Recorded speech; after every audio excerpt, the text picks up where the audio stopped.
भगवान श्री हरि के पावन चरणों में प्रणाम करते हुए, सदगुरुदेव भगवान पूज्य भाई श्री के पावन चरणों में प्रणाम करते हुए आइए आज के प्रथम वक्ता को मैं निमंत्रित करता हूँ।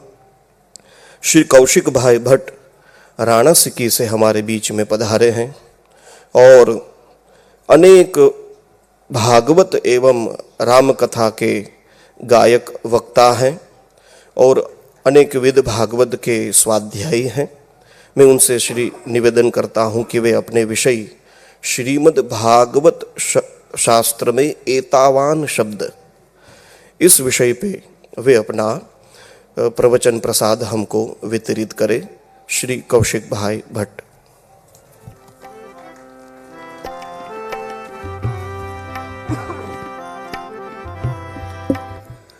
नमोस्तवनंताय सहस्रमूर्तये सहस्रपादाक्ष शिरोरुबाहवे सहस्रनामने पुरुषाय शाश्वते सहस्रकोटि युगधारिणे नमः। श्री हरि मंदिर में बिराजित भगवान श्री हरि युगल स्वरूप राधा कृष्ण भगवान रामभद्र महादेवजीना चरणों में कोटिशः दंडवत प्रणाम निवेदन करीने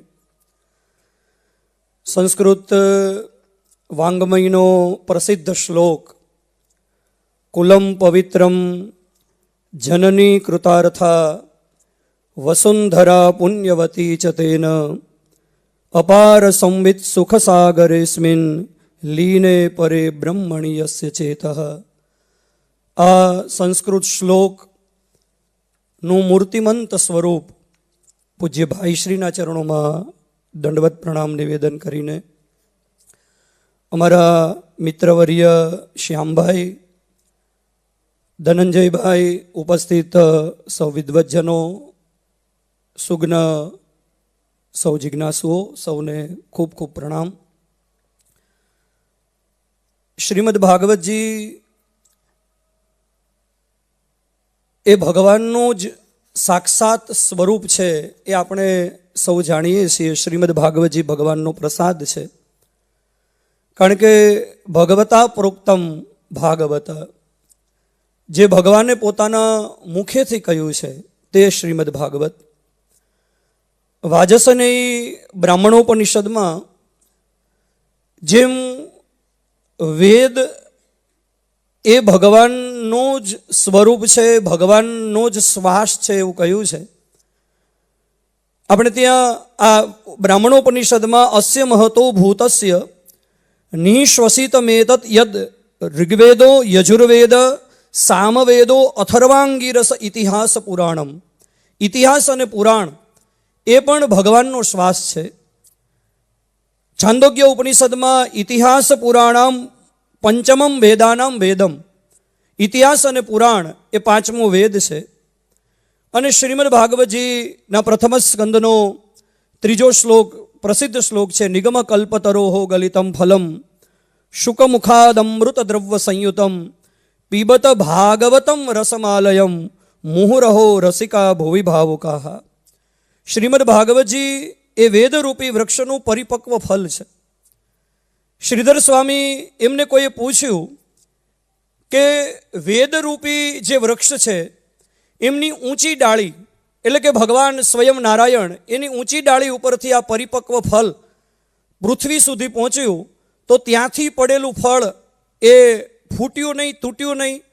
ત્યારે શ્રીધરી ટીકામાં એમનો જવાબ મળે છે કે તચ્ચ તન મુખાદ ભુવિ ગલિતમ શિષ્ય પ્રશિષ્યાદિ રૂપ પલ્લવ પરંપરયા શનેહી અખંડમેવાતીર્ણમ ન તુચ્છ નિપાતે ન સ્ફુટિતમ ઇત્યર્થઃ। આ શ્રીમદ્ ભાગવત રૂપી જે પરિપક્વ ફલ છે એ નારાયણ રૂપી ડાળી ઉપરથી પડીને ત્યાંથી બ્રહ્માજીની પાસે, બ્રહ્માજી પાસેથી નારદ પાસે, નારદજી પાસેથી વ્યાસજી પાસે અને વ્યાસ પાસેથી શુકદેવજી પાસે આમ પરંપરાથી ધીમે ધીમે એક એક એક એક પછી એક ડાળી એક બીજી ડાળી પરથી ધીમે ધીમે પૃથ્વી ઉપર આવ્યું। એટલે પરિપક્વ ફલ હોવા છતાં પણ એ અખંડ રહ્યું છે। અને શ્રીમદ્ ભાગવતજીને રસમાલયમ, જેવી રીતે ભોજનાલય, વિદ્યાલય, છાત્રાલય, रुग्णालय एवी रीते श्रीमद् भागवतजी रसमालय है। श्रीमद् भागवत એ ભગવાનનું વાંગમય સ્વરૂપ છે, શબ્દાત્મક સ્વરૂપ છે, એ તો સાધારણ વાત છે. પણ શ્રીમદ ભાગવતજી એ ભગવાનનું રસાત્મક સ્વરૂપ છે, એ વિશેષ વાત છે. અને રસો વૈ સહ, રસ એ પરમાત્માનું સ્વરૂપ છે. અંતર્યામી સર્વાતીત સર્વ સ્વરૂપ ભગવાન શ્રી કૃષ્ણનો શ્રીમદ ભાગવતજીની સાથે શું સંબંધ છે, એ વાત પદ્મપુરાણ અંતર્ગત શ્રીમદ ભાગવતજીનું જે 6 અધ્યાયનું મહાત્મ્ય છે એમાં 3 રીતે બતાવી છે. એક, તિરોધાયમ પ્રવિષ્ટોયમ શ્રીમદ ભાગવતાર્ણવમ. ભગવાનના જે મુખ્ય 24 અવતારો છે એમાં જેટલા અવતારો શ્રી કૃષ્ણ સિવાયના અવતારો છે એ બધા અવતારોની સમાપ્તિ એક ક્ષીરસાગરમાં થઈ છે. પણ શ્રી કૃષ્ણ અવતારની સમાપ્તિ એક ક્ષીરસાગરમાં નથી, શ્રી કૃષ્ણ અવતારની સમાપ્તિ શ્રીમદ ભાગવત રૂપી સાગરમાં થઈ છે. ભાગવતાર્ણવમાં ભગવાન શ્રી કૃષ્ણ સમાયા છે, એટલે શ્રીમદ ભાગવતજીના પદમાં, શ્રીમદ ભાગવતજીના અક્ષરમાં અવ્યક્ત રૂપે પરમાત્મા અંતર્યામી બિરાજમાન છે. મહાત્મ્યની બીજી વાત પેલા અધ્યાયમાં જ છે મહાત્મ્યના, લઘુન્યાન્યાની જાતાની ગૌરવેણ ઇદમ મહત. શ્રીમદ ભાગવત એ શ્રી કૃષ્ણની સમાન જ અનિર્વચનીય અને મહિમા સંપન્ન છે. અને એટલા માટે શ્રીમદ ભાગવતના દરેક વક્તાઓનો અનુભવ છે કે શ્રીમદ ભાગવતજીના વક્તા, શ્રીમદ ભાગવતજીનું વચન અને શ્રીમદ ભાગવતજીનું વાચ્ય એ ત્રણેય અલગ નથી, ત્રણેય એક હોય એવું દેખાય છે. કારણ કે શ્રીમદ ભાગવતજીના જેટલા વક્તાઓ છે બધા ભગવાન છે. દ્વાદશ સ્કંદના 13મા અધ્યાયમાં શ્લોક છે, કસ્મે યેન વિભાસિતો યમતુલો જ્ઞાન પ્રદીપ પુરા તદરૂપેણ ચ નારદાય મુનય કૃષ્ણાય તદરૂપિણા યોગીન્દ્રાય તદાત્મનાથ ભગવત રાતાય કારુણ્યત તત્શુદ્ધમ વિમલમ વિશોકમ અમૃતમ સત્યમ પરમ ધીમહિ. શ્રીમદ ભાગવતજીના જેટલા વક્તાઓ છે બધા ભગવત સ્વરૂપ છે. આદિનારાયણ બ્રહ્મા, આદિનારાયણ ભગવાન, પછી ગુણાવતાર બ્રહ્માજી, માનસાવતાર નારદજી, ત્યારબાદ કલા અવતાર વ્યાસજી, અને શુકદેવજી એ શ્રીમદ ભાગવતજીમાં ભગવત સ્વરૂપ છે અને એ ભગવાનનો સ્ફૂર્તિ અવતાર છે. શ્રીમદ ભાગવતમાં શુકદેવજીનો મહિમા જોતા એવું લાગે કે ભાગવતજીમાં ભગવાન સિવાય કોઈના આગમનને આટલા બધા વિશેષણોથી જો કોઈ વધાવ્યું હોય તો એ શુકદેવજી એક પાત્ર છે. ભગવાન જ્યારે પધારે ત્યારે તો એમનું વર્ણન થાય, પણ તત્રા ભવત ભગવાન વ્યાસપુત્રો, એ જે શ્લોકો છે એમાં શુકદેવજી મહારાજની જે 38 વિશેષતાઓ એને જે વિશેષણો આપ્યા છે, આટલા વિશેષણો ભગવાન સિવાય ભાગવતજીમાં બીજા કોઈને નથી. 7 દિવસમાં જેમણે રાજા પરીક્ષિતને પરમાત્માનો અનુભવ કરાવી આપ્યો.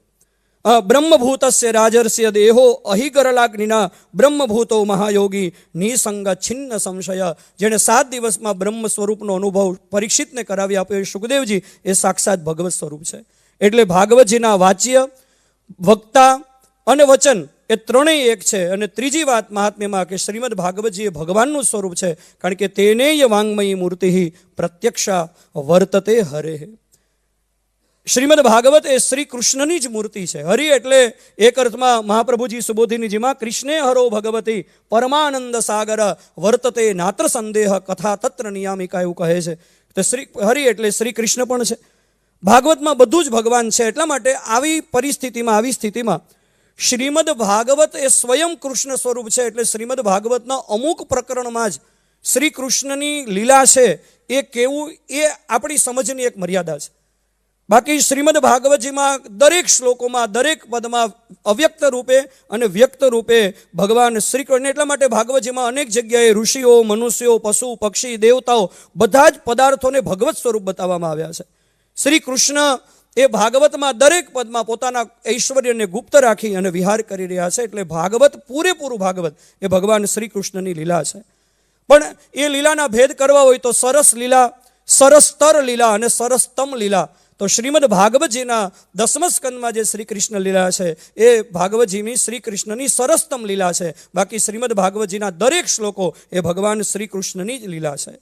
તો શ્રીમદ ભાગવતજી એ સાક્ષાત ભગવત સ્વરૂપ છે. એટલે ભાગવતમાં એક પણ વસ્તુ ત્યાજ્ય નથી. અને આમાંય શ્રીમદ ભાગવતનો સાર એટલા માટે ન કહી શકાય કારણ કે શ્રીમદ ભાગવત પોતે જ સાર છે. વેદો ઉપનિષદામ સારા જાતા ભાગવતી કથા. શ્રીમદ ભાગવત સ્વયં સાર ગ્રંથ છે. શ્રીમદ ભાગવતજી સ્વયં ભગવત સ્વરૂપ છે અને ભગવાન સર્વ સ્વરૂપ છે. શ્રીમદ ભાગવતજી ભગવત સ્વરૂપ છે. એટલા માટે દરેક વક્તા પોતાની દ્રષ્ટિથી ભાગવતજીને જોવે છે.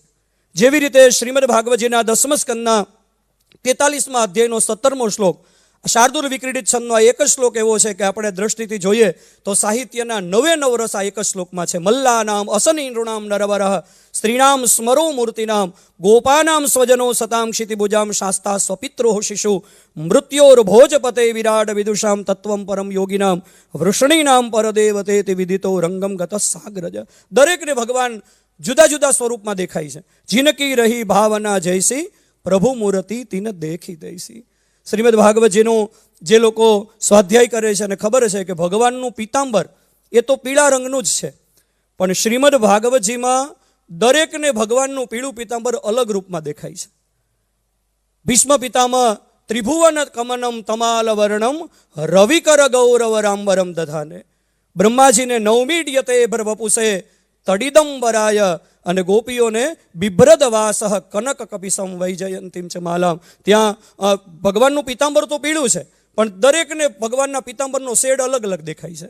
ભીષ્મ પિતામહને સૂર્યના કિરણો જેવું દેખાય છે, બ્રહ્માજીને વીજળીના ચમકારા જેવું દેખાય છે અને ગોપીઓને ચમકતા સુવર્ણ જેવું દેખાય છે. આ શ્રીમદ ભાગવતજી ભગવત સ્વરૂપ છે, એટલે દરેક પોતાની દ્રષ્ટિથી જેવી રીતે ભગવાનને જુએ એવી રીતે ભાગવતજીને જુએ છે. મૂળ જળાશય તો આખું પાણીનું ભરેલું છે, પણ જેવી રીતે કેટલું પાણી છે, આમાં કેટલા લીટર પાણી છે એ જાણવાથી તરસ ન મટે, પણ આપણે એ પાણીમાંથી થોડું આચમન કરી લઈએ તો આપણી તરસ મટે. એમ શ્રીમદ ભાગવતજીના અનંત ચરિત્ર છે. શ્રીમદ ભાગવતજીમાં ભગવાનની અનંત લીલા છે, ભગવાનના અનંત રૂપોનું વર્ણન છે.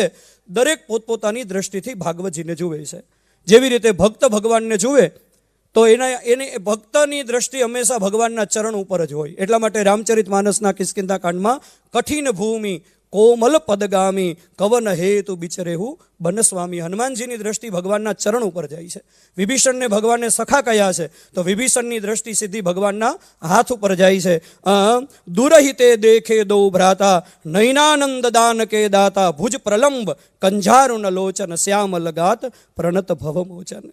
વાત્સલ્ય પ્રેરિત ભાવથી કોઈ ભગવાનને જોવે તો એમની દ્રષ્ટિ મુખ ઉપર જાય. શૃંગાર ભાવથી ભગવાનની કોઈ દર્શન કરે તો એની દ્રષ્ટિ નેત્ર તરફ જાય. રામચરિત માનસના ચિત્રકૂટમાં ભગવાન જ્યારે બિરાજે છે ત્યારે તુલસીદાસજીએ ચિત્રકૂટમાં દરેક વખતે ભગવાનની જે ભગવાન કેવી રીતે ચિત્રકૂટમાં નિવાસ કરે છે એનું અલગ અલગ વર્ણન કર્યું છે. લખન જાનકી સહિત પ્રભુ રાજત રુચિર નિકેત સોહ મદન મુનિબેશ જનુ રતિ ઋતુરાજ સમેત. ક્યાંક એક જગ્યાએ એવું લાગે છે ચિત્રકૂટમાં તુલસીદાસજીને કે જાણે વસંત ઋતુની સાથે કામદેવ અને રતિ નિવાસ કરતા હોય. એક જગ્યાએ રામ લખન સીતા સહિત સોહત પરન નિકેત જીમી બાસવ બસ અમરપુર સચી જયંત સમેત. જેમ સ્વર્ગમાં ઇન્દ્ર અને શચી જયંતની સાથે નિવાસ કરતા હોય એવી રીતે રામ લક્ષ્મણને સીતાજી ચિત્રકૂટમાં નિવાસ કરી રહ્યા છે. એક સ્થાન ઉપર લસત મંજુ મુનિ મંડલી મધ્યસીય રઘુચંદુ જ્ઞાન સભા જનુ તનુ ધરે ભક્તિ સચ્ચિદાનંદુ. જેમ જ્ઞાન વૈરાગ્ય અને ભક્તિ નિવાસ કરતા હોય એવું લાગે છે.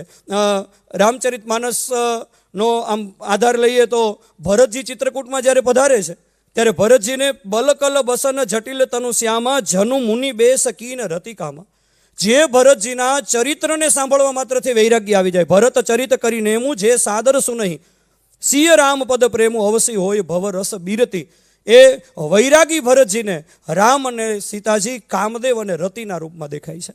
શું કામ? કારણ કે ભરતજીનો જે વૈરાગ્ય છે એ રસયુક્ત વૈરાગ્ય છે. સાહિત્યના 9 રસ છે, પણ પદ્મપુરાણના ભાગવતજીનું જે પદ્મપુરાણ અંતર્ગત જે મહાત્મ્ય છે એમાં એક 10મો રસ પ્રગટ થયો છે. વૈરાગ્ય રાગ રસિકો ભવભક્તિ નિષ્ઠ. વૈરાગ્ય પણ રસયુક્ત છે. ઘણીવાર આપણે એવું માનતા હોય કે વૈરાગ્ય એટલે રસમુક્ત. ના, વૈરાગ્ય પણ રસયુક્ત હોય ને રસયુક્ત વૈરાગ્ય એટલે રામચરિત માનસના ભરતજી. ભરતજીનો વૈરાગ્ય એ રસયુક્ત વૈરાગ્ય છે કે જેમાં રામ અને સીતાજીની અંદર પણ કામ અને રતિનું એને દર્શન થાય છે. તો શ્રીમદ ભાગવતજીમાં ભગવત સ્વરૂપ છે એટલા માટે કાંઈ ત્યાજ્ય નથી. દરેક પોતપોતાની દ્રષ્ટિથી ભાગવતજીને જોવે છે. અને બીજું, શ્રીમદ ભાગવતજી એ ભગવત સ્વરૂપ છે એટલા માટે ગમે એટલું કહેવા છતાં પણ જેમ ભગવાનનું ગમે એટલું વર્ણન કરો અસિતગીરી સમમ સ્યાત ગજ્જલમ સિંધુ પાત્રે સુરતરુવર શાખા લેખની પત્ર મુરવી, છતાં બધું અનિર્વચનીય જ છે ભગવાન. એમ શ્રીમદ ભાગવતજીનું ગમે એટલું વર્ણન કર્યા પછી પણ શ્રીમદ ભાગવતજી વિશે ઘણું કયા પછી પણ કાંઈ કહેવાતું નથી, કારણ કે ભગવત સ્વરૂપ છે. એટલા માટે તો રામચરિત માનસના 4 ઘાટમાં યાજ્ઞવલ્ક્ય અને ભરદ્વાજીનો સંવાદ તુલસીદાસજીએ પૂરો નથી કર્યો. તુલસીદાસજીના રામચરિત માનસને જોતા એવું લાગે કે તુલસીદાસજીએ માને છે કે અસીમ પરમાત્માનું જે સ્વરૂપ છે એનું કોઈ વર્ણન થઈ જ ન શકે, એટલે ત્યાં એણે કથાનો વિરામ નથી આપ્યો. રામચરિત માનસના જે પાઠી લોકો છે એમને ખબર હશે કે બાલકાંડની અંદર ભગવાન રામનું જે વર્ણન છે એમાં બહુ સુંદર વર્ણન કરવામાં આવ્યું છે, પણ ત્યાં બાલ સ્વરૂપના વર્ણનમાં નેત્રનું વર્ણન જ નથી. ત્યાં પછી પુષ્પવાટિકામાં જ્યારે ભગવાન આવે છે અને સીતાજીની સખીઓને જ્યારે ભગવાન રામનું વર્ણન જે સીતાજીની સખીઓ કરે છે એમાં બધું વર્ણન કરે છે, પણ ત્યાં પરમાત્માના ચરણનું વર્ણન જ નથી. કે હરિ કટિપટ પીત ધર સુષમા શીલ નિધાન દેખી ભાનુકુલ ભૂષણ નહીં બિસરા સખીના કમર સુધીનું જ વર્ણન, ચરણનું વર્ણન નથી. તો એનો અર્થ તુલસીદાસજી એવું સ્વતંત્ર રીતે માને છે કે ભગવાનનું વર્ણન ક્યારેય પૂર્ણ થઈ શકે નહીં. આ શ્રીમદ ભાગવતજી ભગવત સ્વરૂપ છે એટલા માટે કાંઈ ત્યાજ્ય નથી. ગમે એટલું વર્ણન કરીએ છતાંય ભાગવતનું વર્ણન હંમેશા અધૂરું જ રહે છે અને દરેક વ્યક્તિ પોતપોતાની દ્રષ્ટિથી શ્રીમદ ભાગવતજીને જુએ છે. ત્યારે શ્રીમદ ભાગવતજી એનો મૂળ પ્રતિપાદ્ય જે વિષય છે એ પરમાત્મા છે અને ભાગવતજીમાં પરમાત્માના કોઈ વિશેષ સ્વરૂપનો આગ્રહ નથી. એ આપણે સૌ જાણીએ છીએ. પ્રથમ સ્કંદના 2 અધ્યાયમાં, પ્રથમ સ્કંદનો 2 અધ્યાય અને બીજા સ્કંદનો 1 અધ્યાય, આ બંને અધ્યાયો સાધકો માટે બહુ ઉપયોગી છે. એમાં વદંતી તત્તત્વવિદઃ તત્વમ યજ્ઞાનમદ્વયમ બ્રહ્મેતિ પરમાત્મેતિ ભગવાન ઇતિ શબ્દતે બ્રહ્મસૂત્રના બ્રહ્મ હોય કે ભગવદ્ ગીતાના પુરુષોત્તમ હોય કે ભાગવતના કૃષ્ણ, ત્રણેય એક જ છે. આ ભગવાન જેવી રીતે રામચરિત માનસનો પ્રતિપાદ્ય વિષય ભગવાન છે, પ્રભુ પ્રતિપાદ્ય રામ ભગવાના, એવી રીતે ભાગવતજીનો પ્રતિપાદ્ય વિષય સ્વયં ભગવાન છે. એતદ પદ ઉપરથી આપણે ત્યાં એતાવાન, પછી એતાવદ અને એતાવતી એવા જે વિશેષણો બને છે એમાં શ્રીમદ ભાગવતજીના શ્લોકોમાં 17 સ્થાન ઉપર એતાવાન, એતાવદ કે એતાવાન એવ એટલે આટલો જ આનો આટલો જ હેતુ છે એમ, એવું 17 સ્થાન ઉપર છે. એમાં 15 સ્થાન ઉપર ભાગવતજીના પદ્યમાં છે અને 2 સ્થાન ઉપર એતાવાન વિશેષણ એક ગદ્યમાં છે. એવા થોડા અમુક શ્લોકો જે ભાગવતજીના છે એના ઉપર થોડું હું કાંઈ મારી વાણીને પવિત્ર કરવાનો પ્રયત્ન કરું. એમાં શ્રીમદ ભાગવતજીનામાં સૌથી વધુ શ્લોકો, આપ સૌ વિદ્વાનો છો એટલે થોડો મને આનંદ થશે કે શ્રીમદ ભાગવતજીમાં સૌથી વધુ શ્લોકો કોઈના દ્વારા જો બોલાયા હોય તો એ શુકદેવજી છે. સ્વાભાવિક છે. સુખદેવજી દ્વારા બોલાયેલા શ્રી શુક ઉવાચથી શરૂ કરીને, અથવા તો ક્યાંય ઉવાચ મંત્ર ન હોય ને વચ્ચેથી ક્યાંય બોલીને, શુકદેવજી દ્વારા બોલાયેલા શ્લોકોની સંખ્યા 5161 છે, 5161. પરીક્ષિતજી શ્રીમદ ભાગવતજીમાં 202 શ્લોક બોલ્યા છે. શ્રીમદ ભાગવતજીમાં એક જ શ્લોક જેના દ્વારા બોલાયો હોય એવા 27 પાત્રો છે અને એ 27 પાત્રોમાં ભગવાન શ્રી રામ પણ છે. ભાગવતજીમાં ક્યાંય શ્રી રામ ઉવાચ એવો શબ્દ નથી, પણ વચ્ચે એક જગ્યાએ જ્યારે વાત આવે છે 2 અધ્યાયમાં જે રામકથા છે એમાં રામસ્તમાહ પુરુષાદધિ પૂરી શયન કાંતા સમક્ષમસતા પહરતા સ્વવત્તે ત્યક્તત્રપસ્ય ફલમધ્ય જુગુપ્સિતસ્ય યચ્છામિ કાલ ઇવ કરતુરલંઘ્ય વીર્ય. એ શ્લોક ભગવાન શ્રી રામના દ્વારા એક જ શ્લોક બોલ્યા. 27 પાત્રમાં દુર્યોધને ભાગવતજીમાં એક જ શ્લોક બોલ્યો છે. સાંદીપનજીના 2 શ્લોક છે. સુદામાજી પોતાના મુખેથી બોલે એવા ભાગવતજીમાં 3 શ્લોકો છે.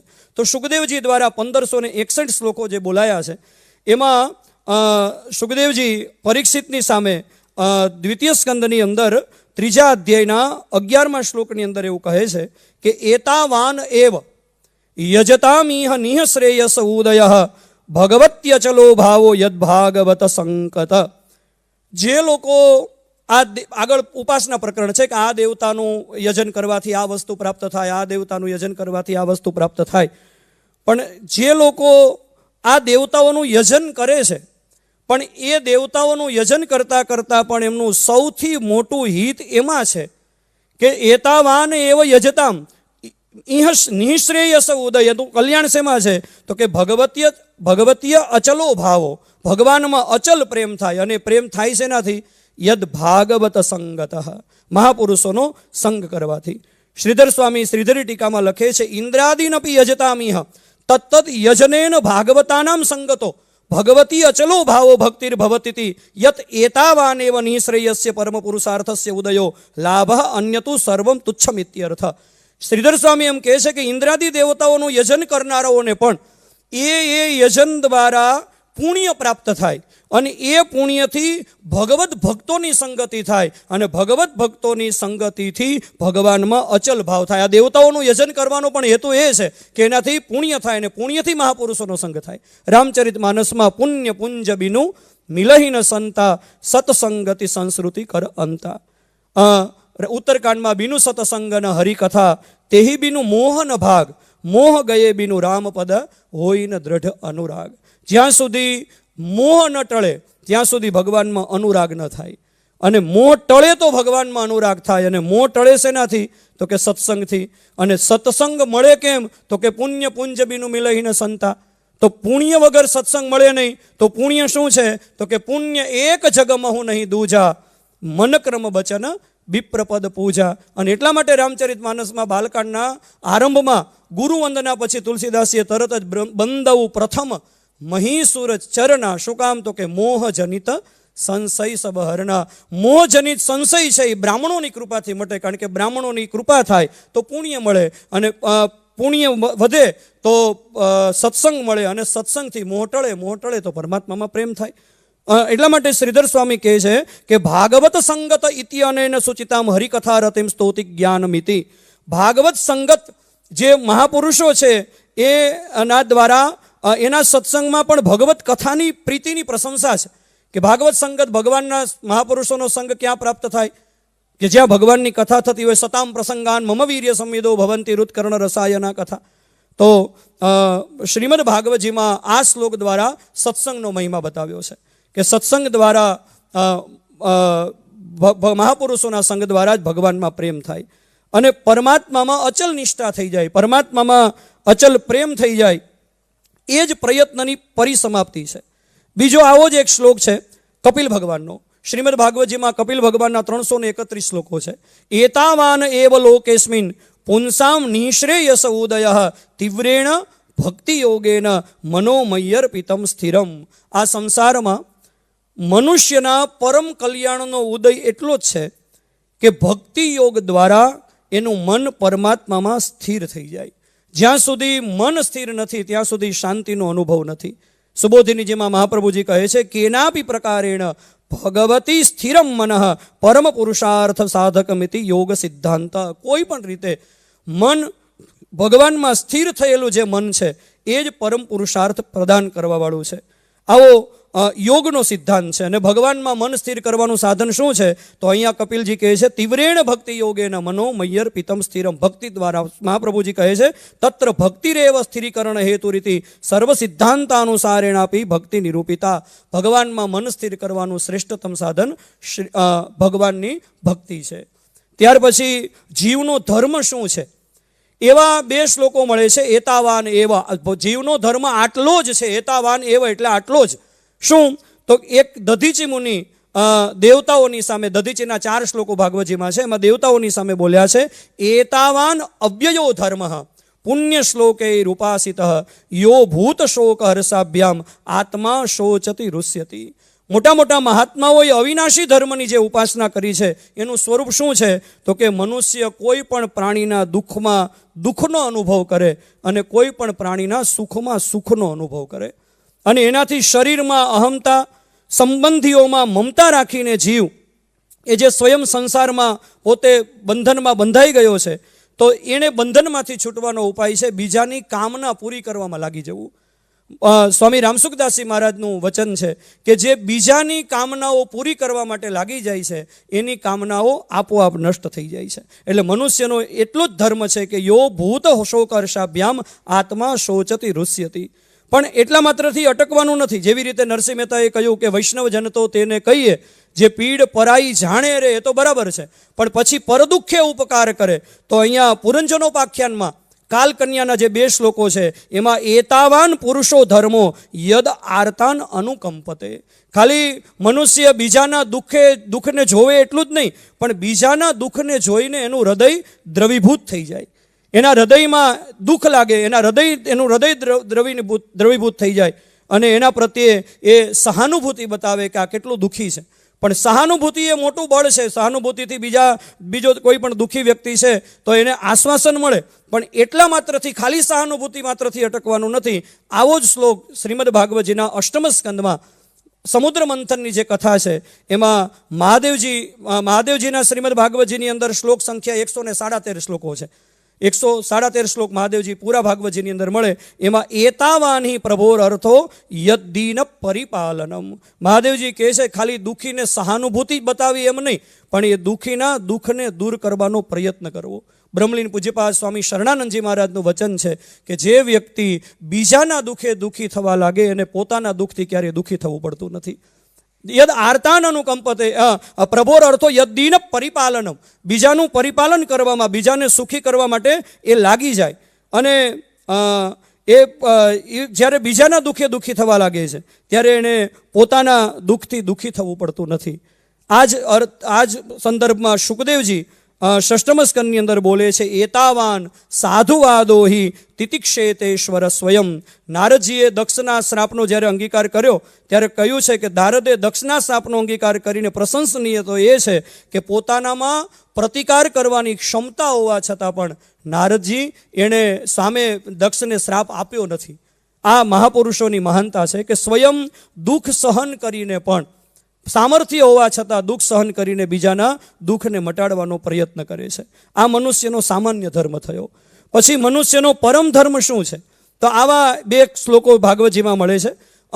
યમરાજા એ જ્યારે ષષ્ઠમ સ્કંદની અંદર દૂતો અજામિલને લેવા માટે આવે છે અને પછી ભગવાનના પાર્ષદો સાથે જે ચર્ચા થાય છે એ વખતે ભગવાનના પાર્ષદો જ્યારે યમદૂતોને ભગાડે છે ત્યારે યમરાજા એ પોતાના દૂતોને એમ કહે છે કે આ ભગવાન દ્વારા રચેલો જે ધર્મ છે એ ધર્મમ તું સાક્ષાત ભગવત પ્રણીતમ. આ ભગવાનનો બનાવેલો ધર્મ છે.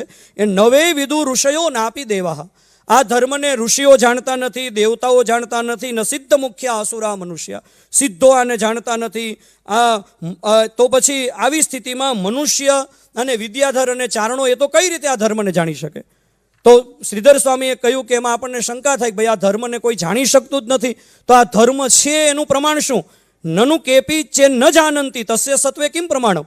આ ધર્મને કોઈ જાણતું નથી તો આ ધર્મ છે એનું પ્રમાણ શું? ત્યારે યમરાજા કહે છે સ્વયંભૂ નારદ શંભુ કુમાર કપિલો મનુ પ્રહલાદો જનકો ભીષ્મો બલિર્વૈયા સકીર વયમ દ્વાદશે તે વિજાનીમો ધર્મ ભાગવતમ ભટાહ. આ ધર્મને અમે, યમરાજા કહે છે 12 વ્યક્તિઓ અમે આ ધર્મને જાણીએ છીએ.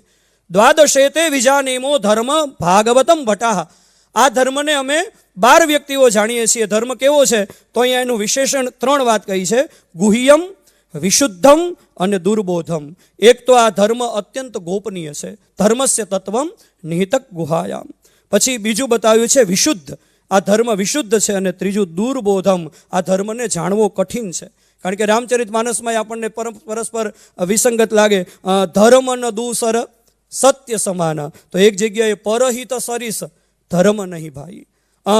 યમ જ્ઞાત્વા મૃતમશ્નુતે. જે ધર્મને કોઈ જાણી લે છે તો એ ધર્મને જાણવાથી મનુષ્ય ભગવત સ્વરૂપને પ્રાપ્ત કરી લે છે. જે ધર્મને આ 12 વ્યક્તિ જાણે છે એ ધર્મ કયો? તો અહીંયા બતાવ્યું એતાવાન એવ લોકેસ્મિન પુંસામ ધર્મ પરસ્મૃત ભક્તિ યોગો ભગવતી તન્નામ ગ્રહણાદિભિ. આ જે ધર્મ છે એ ધર્મ કેવો? તો કહ્યું કે આ જગતમાં જીવ માટેનું સૌથી મોટું કર્તવ્ય પરમ ધર્મ એ છે. બસ આટલો જ પરમ ધર્મ છે કે નામ કીર્તન સંકીર્તન વગેરે ઉપાયોથી ભગવાનના ચરણમાં ભક્તિભાવ સ્થિર કરે. એ જ મનુષ્યનો શ્રેષ્ઠમાં શ્રેષ્ઠ ધર્મ છે, જે ધર્મને આ 12 વ્યક્તિ જાણે છે. ત્યાર પછી યોગ સાધનાનું ફળ પણ ભગવાન છે. એતાવાન યોગ આદિષ્ટો મત્શિષ્ય સનકાદિ. 11 સ્કંદમાં ઉદ્ધવજીને ભગવાન કહે છે સર્વતો મન આકૃષ્ય મય્યત્વા વેશ્યતે યથા.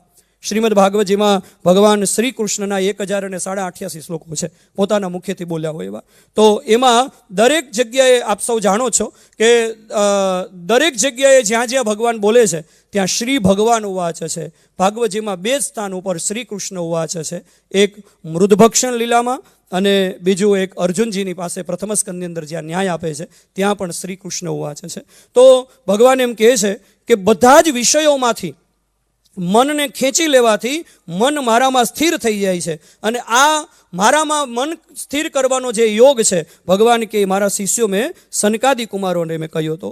અને એ યોગ સાધનાનું ફળ પણ ભગવાન જ છે. કપિલ ભગવાન પણ એ જ વાત બોલ્યા છે યોગની બાબતમાં. એતાવાન એવ યોગેન સમગ્રેણે હ યોગિનઃ યુજ્યતે ભીમતો યર્થો યત્સંગસ્તુ કૃષ્ણ સહ.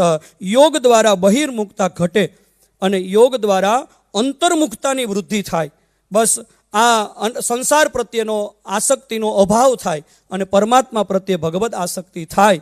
એ જ યોગનું પણ પરમ ફળ છે. પછી જીવનો પરમ પરમાર્થ શું છે એ બાબતમાં ભગવાન પોતે, વિષ્ણુ ભગવાન ચિત્રકેતુની સામે જ્યારે પ્રગટ થાય છે ત્યારે વિષ્ણુ ભગવાનના 121 શ્લોકો ભાગવતજીમાં મળે છે. એતાવાન એવ મનુજેર યોગ નૈપુણ બુદ્ધિભિ સ્વાર્થ સર્વાત્મનો જ્ઞેયો યત પરમાત્મૈક દર્શનમ. મનુષ્યનો પરમ સ્વાર્થ એ છે કે યોગ માર્ગનું તત્વ સમજવામાં જે નિપુણ છે એણે એટલું સમજી લેવું કે જીવનો પરમ સ્વાર્થ એ છે કે બ્રહ્મ અને આત્માની એકતાનો અનુભવ કરી લેવો, પોતાના આત્મ સ્વરૂપને જાણી લેવું. સંસ્કૃતમાં એક બહુ સુંદર શ્લોક છે કે પઠંતી ચતુરો વેદાન ધર્મશાસ્ત્રાણી અનેકશઃ આત્માનમ નૈવ જાનંતી દરવી પાક રસમ યથા. જેવી રીતે દૂધપાકમાં રહેલો ચમચો એ આખા ગામને દૂધપાક પીરસતો હોય પણ એ ચમચાને પોતાને દૂધપાકનો સ્વાદ આવે નહીં, એવી રીતે આત્મ સ્વરૂપની વાતો થાય પણ જ્યાં સુધી મનુષ્ય પોતે આત્મ સ્વરૂપનો અનુભવ ન કરે તો એ આવું થશે. દરવી પાક રસમ યથા. પછી બીજા આવા જ શ્લોકની અંદર ભક્તિપરક વાત પ્રહલાદજી એણે દૈત્યપુત્રોને કહી છે કે એતાવાન એવ લોકેસ્મિન પુંસઃ સ્વાર્થ પરસ્મૃત એકાંત ભક્તિર ગોવિંદે યત સર્વત્ર તદીક્ષણમ. આ સંસારમાં જીવનો સૌથી મોટો સ્વાર્થ એટલો જ છે કે ભગવાન શ્રી કૃષ્ણની અનન્ય ભક્તિ પ્રાપ્ત કરી લે. સર્વદા સર્વ વસ્તુઓમાં આ ભક્તિ દ્વારા ભગવાનનું દર્શન કરવા માંડે.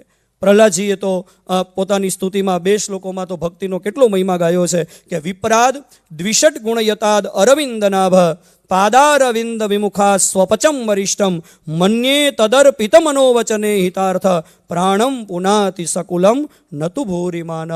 જેને ભગવાનમાં અનુરાગ નથી, જેને ભગવાનમાં પ્રેમ નથી, એવા બ્રાહ્મણ કરતાં એ શ્રેષ્ઠ છે ચાંડાળ કે જેને ભગવાનમાં પ્રેમ હોય. તો પરમાત્મામાં પ્રેમ થઈ જાય એ જ મનુષ્ય જીવનનું પરમ લાભ છે, પરમ સ્વાર્થ છે. પોતાનામાં અને આ પરમાત્મામાં જ્યારે ભક્તિ થઈ જાય ત્યારે પોતાનામાં, પરાયામાં, નિદ્રામાં, જાગરણમાં, બધી જ જગ્યાએ સર્વત્ર ભગવત દ્રષ્ટિ થવા લાગે છે. અને ભગવાનના દર્શન છે એ જીવનનો સૌથી મોટો લાભ છે. અને જ્યારે ભગવાનમાં પ્રેમ થાય ત્યારે બધામાં ભગવાન દેખાવા માંડે. શ્રીધર સ્વામી કહે છે ભગવતો ભાવના પરિપાકેન ભગવદીક્ષણમ યદુક્તમ. કેવી રીતે? તો કે નારાયણમયમ ધીરા પશ્યંતી પરમાર્થિનઃ જગત ધનમયમ લુબ્ધ કામોક કામિનીમયમ. શ્રીધર સ્વામી એમ કહે છે કે જેમ કામી પુરુષ હોય એને આખું જગત નારીમય દેખાતું હોય, લોભી માણસ હોય એને જેવી રીતે આખા જગતમાં બધે ધન જ દેખાતું હોય. તુલસીજીએ રામચરિતમાનસનો છેલ્લો દોહો કામી નારી પિયારી જીમી લોભી પ્રિય જીમી ધામ તિમી રઘુનાથ નિરંતર પ્રિય લાગહી મોહી રામ. એવી રીતે જે ધીર પરમાર્થી પુરુષો છે એ આખા જગતને નારાયણમય જોવે છે. કેવી રીતે? શ્રીધર સ્વામી કહે છે યથા પ્રહલાદોયમ સ્તંભેપી ભગવંતમ અપશ્યત. જેવી રીતે પ્રહલાદજીને સ્તંભમાં પણ ભગવાનનું દર્શન થયું. તો જીવનો પરમ પુરુષાર્થ, પરમ લાભ જ એ છે સખા પરમ પરમાર્થ એ હું મન કમ બચન રામ પદને હું. લક્ષ્મણજી ગુહરાજાની પાસે ભાગવત રામચરિતમાનસના અયોધ્યાકાંડમાં બોલ્યા છે. અજ્ઞાન પણ એ જ છે. યોગ અજ્ઞાનની બાબતમાં પણ આવો એક શ્લોક મળે છે. એકાદશ સ્કંદમાં ભગવાન બોલ્યા છે એતાવાન આત્મસમોહો યદ વિકલ્પસ્તુ કેવલે આત્મનૃતે સમાત્માનમ અવલંબો ન યસ્યહિ. અખંડ આત્મતત્વમાં જે ભેદ બ્રહ્મની કલ્પના છે એ જ અજ્ઞાન છે.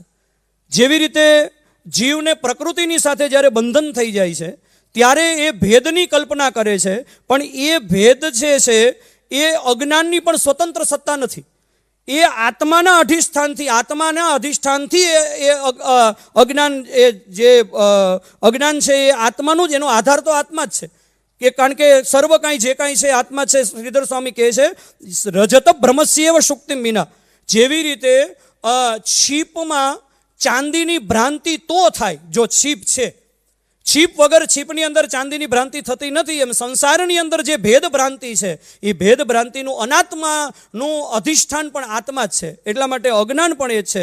ત્યાર પછી જ્ઞાનની બાબતમાં એવું કહ્યું છે, એતા વદેવ જિજ્ઞાસમ, ચતુશ્લોકીનો શ્લોક છે, એતા વદેવ જિજ્ઞાસમ તત્વ જિજ્ઞાસુનાત્મન અન્વય વ્યતિરેકાભ્યામ યત સ્યાદ સર્વત્ર સર્વદા. જે આત્મતત્વના જિજ્ઞાસુ છે એણે ઘણા વિષયોનું જ્ઞાન કાંઈ પ્રાપ્ત કરવાનું નથી, એણે તો એક જ વસ્તુ નક્કી કરી લેવાની છે કે જે સર્વત્ર અને સર્વદા એક રસ છે એ પરમાત્મા એ જાણવાનું સાધન છે, અને એને અન્વય દ્વારા અને વ્યતિરેક દ્વારા સમજી લેવું. જેવી રીતે પાણી વગર બરફનું હોવું એ સંભવ નથી, પણ બરફ વગર પણ પાણી તો હોઈ શકે. એમ આત્મસત્તાના રહેવાથી જે આત્મસત્તા છે એટલા માટે અનાત્મ પદાર્થની સત્તા છે, પરંતુ અનાથ પદાર્થની સત્તા નહીં હોય ત્યારે આત્મસત્તા તો રહેવાની છે. અને સમસ્ત વેદોનું પણ તાત્પર્ય એ જ છે, એતાવાન સર્વ વેદાર્થ શબ્દ આસ્થાયમામ ભિદામ માયા માત્ર મનુદ્યાંતે પ્રતિષિધ્ય પ્રસિદ્ધતિ. સર્વ વેદોનો પણ એતાવાન આટલો જ અર્થ છે કે પરમાર્થ રૂપ જે ભગવાન છે એનો આશ્રય કરીને સર્વ ભેદ માત્ર, બધું માયા માત્ર છે એમ સમજીને નિષેધ કરીને વેદો પણ શાંત થઈ જાય છે કે આ બધું જે કાંઈ છે બધું પરમાત્મા છે. કર્મના રૂપમાં, ધર્મના રૂપમાં જે કાંઈ વિધાન કરવામાં આવ્યા છે દેવતાઓના, એ બધું ભગવાન જ છે. વેદોનું તાત્પર્ય પણ ભગવાન છે. જેવી રીતે યથા અંકુરે યો રસ સ એવ તદ વિસ્તારભૂત નાના કાંડ શાખાસ્વપી તથૈવ પ્રણવસ્ય યોર્થ પરમેશ્વર સ એવ તદ વિસ્તારભૂતાનામ સર્વવેદ કાંડ શાખાનાપમિ સંગચ્છતે નાન્ય ઇતિ. શ્રીધર સ્વામી કહે છે કે જેવી રીતે અંકુરમાં જે રસ છે એ અંકુરનો રસ વિસ્તાર કરતાં કરતાં જેવી રીતે ડાળીઓમાં, થડમાં, બધી જ જગ્યાએ એ જ રસ વિસ્તરે છે, એવી રીતે આ જગતમાં શિવપુરાણની અંદર પણ ઉલ્લેખ છે. પહેલો વહેલો આ બ્રહ્માંડનો જો કોઈ શબ્દ હતો તો એ ત્રિવૃત બ્રહ્માક્ષર, જેને ભાગવતજીમાં કહ્યો છે ઓમકાર, એ પ્રણવમાંથી પછી ગાયત્રી, અને ગાયત્રીમાંથી વેદ. એટલે વેદ જે છે એનું બીજ પરમાત્મા જ છે. એટલે જે કાંઈ છે એ બધું ભગવાન જ છે. એટલા માટે તો વેદ સ્તુતિના અંતમાં પણ સ્ત્વયિ ફલંત્યંતન નિરસનેન ભવન નિધનાહ, શ્રુતિઓ એમ કહે છે કે અમે પણ નેતિ નેતિ એવી વાક્યો કહીને, બધી વાતોનો નિષેધ કરીને અમે આપનામાં જ સમાઈ જઈએ છીએ, આપનામાં જ સમાપ્તિ કરીને અમે સફળ થઈ જઈએ છીએ. જે કાંઈ છે એ બધું પરમાત્મા જ છે. અને એટલા માટે શ્રીમદ ભાગવતજીના 12મા સ્કંદની અંદર અંતિમ ઉપદેશ, છેલ્લે જે કોઈ વાત કરે એ બહુ મહત્વની વાત હોય. સુખદેવજીએ પરીક્ષિતને છેલ્લે મહત્વની વાત કહી દીધી કે અહમ બ્રહ્મ પરમ ધામ બ્રહ્માહમ પરમમ પદમ એવમ સમીક્ષણાત્માનમ આત્મન્યાધાય નિષ્કલે.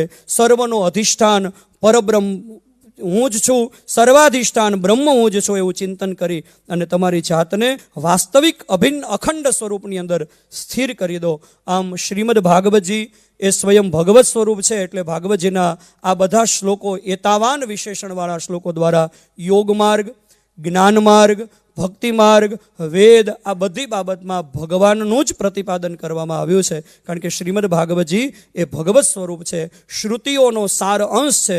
જેમ શ્રુતિઓનું તાત્પર્ય પરમાત્મા છે એમ ભાગવતનું તાત્પર્ય પણ પરમાત્મા જ છે.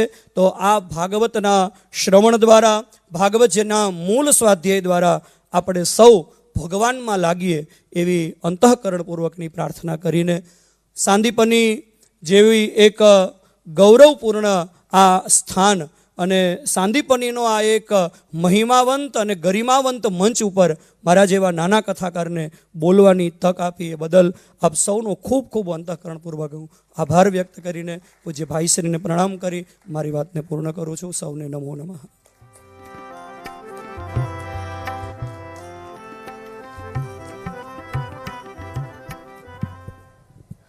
श्रीमद् भागवत एवं रामायण के संयोग से बड़ा दिव्य प्रवचन हमने श्री कौशिक भाई के मुखारविंद से सुना.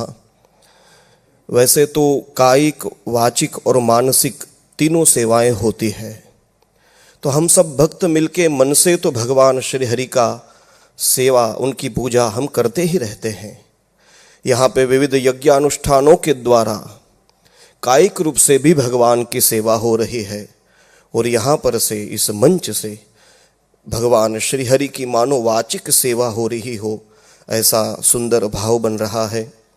श्री कौशिक भाई के मुखारबिंद से सुनते हुए मुझे तो ऐसा लग रहा था मानो श्री हरि को दिखा रहे हैं और जैसे कोई पुजारी, कोई मुखिया जी हमको बताए कि ये देखो भगवान श्री हरि के वस्त्रों में इतने स्थानों पे ये पद्मराग मणि जड़ा हुआ है, एक एक मणि का तुम दर्शन करो।